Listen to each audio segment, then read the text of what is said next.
Hi everyone, I'm Steve Petrunak, one of the members of the Clef Board of Directors, and I want to take a look today at doing a bit of a deeper dive into solo guitar arrangements. We've done a video or two of how to go about creating your own guitar arrangement. Today though, I want to looking at what are the options that are available to us and maybe going a little bit deeper into what we can do with these arrangements. We're going to be taking a look at the song Table of Plenty, Dan Schutte's Table of Plenty. Couple of considerations right from the beginning. First of all, when you're doing a solo arrangement, you don't necessarily have to play it at the same speed or pace that the piece is usually sung. As a matter of fact, guitar solo arrangements tend to be a little more reflective, and so slowing the tempo down a little bit is absolutely something that we are allowed and can do. Second of all, when you're looking at the score, you can choose to either honor all of the bass movement in the chord changes, meaning all the slash chords, or because you're a solo instrument, you don't necessarily have to honor all of those bass notes within the slash chords. You can just play to the root note of the chord instead. This is, again, an option and something that the player can just kind of decide on their own what they want to do, what they want to follow. The third thing is that when you're doing your own arrangement, it's probably best to start off trying to see what you can do to arrange it in the same key, but in the same range as what the music calls for. And for us guitarists, sometimes that's challenging. Let me demonstrate for you Table of Plenty. And if I were to do this in the same key that it's written and keep the melody line down in the location on the instrument where it shows in the music, this is what it would sound like.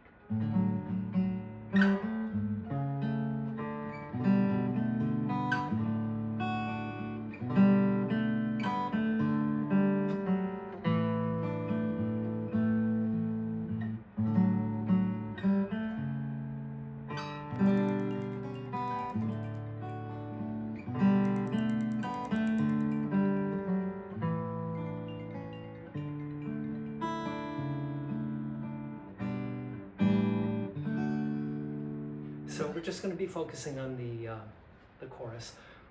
The second chord of that refrain, the D2 over C sharp, gives us a bit of a challenge if we want to try to use the A in the melody line and the C sharp in the moving tone. If we use the D, we've got a minor second. Not going to sound very good. In fact, if you listen back, you'll hear me trip up just ever so slightly on that second change. Another option for us would be to take and throw an F sharp in, which would be the third of the D chord, and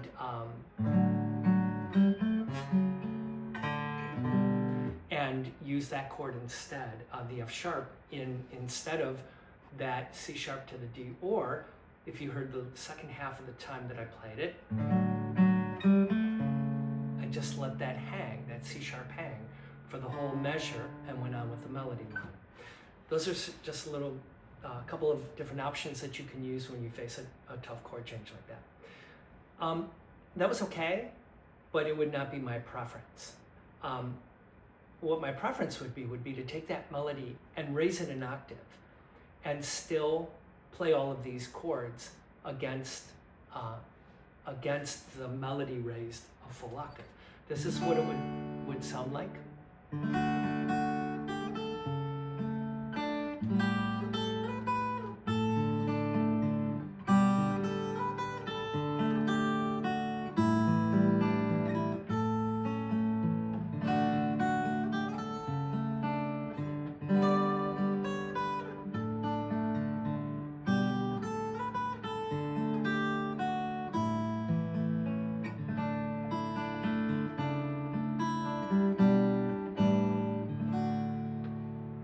Okay, so that time you could hear the melody much cleaner, much clearer, because it's way on the upper end of the sound register.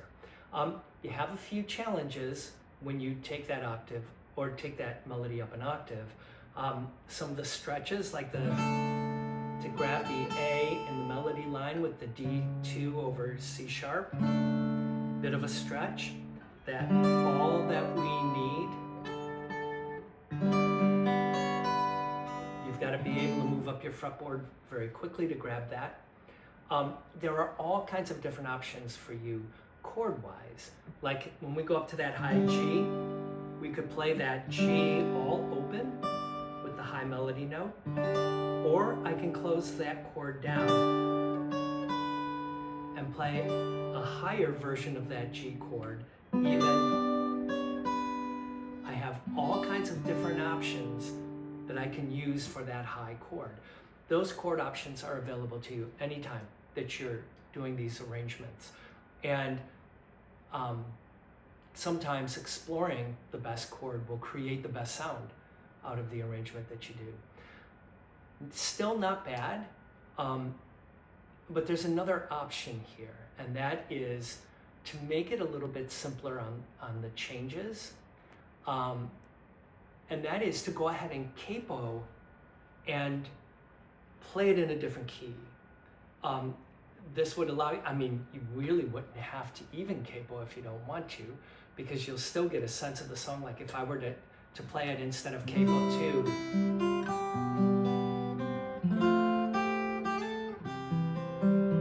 now I'm just simply playing the song in the key of C.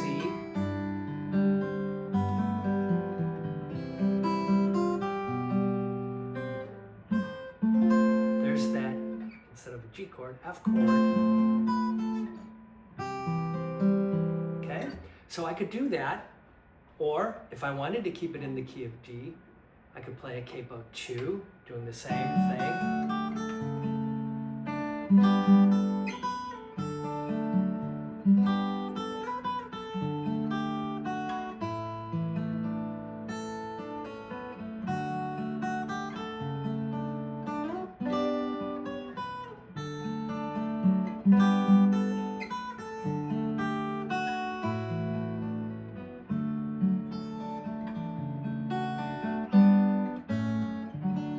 So playing it in the key of C up 2 still leaves it in the key of D, but playing it in C is a little bit simpler. It's a little bit easier to move around. You can even get more creative than that. You can go ahead and we can capo this up 5, or simply play the song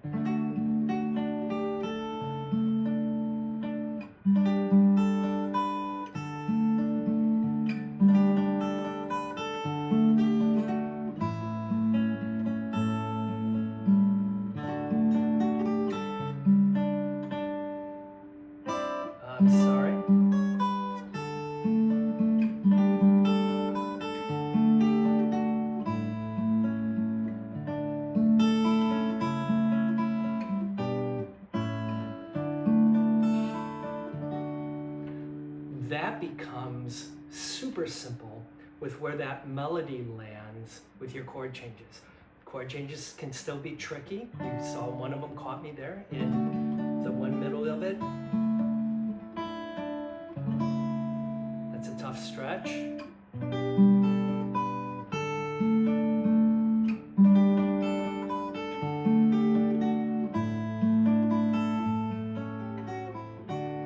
So, depending on what key you're playing it in and the location on your instrument, you can find more difficult ways or easier ways of playing the song. You can also find ways that make the song sound even better.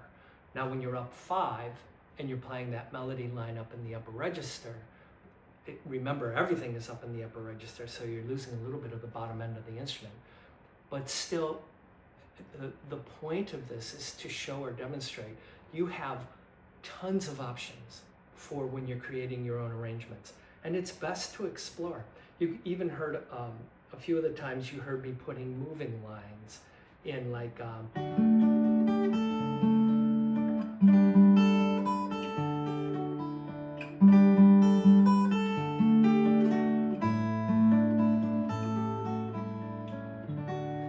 those moving lines help fill in and add color and creativity to your arrangements. So there's plenty of options for you.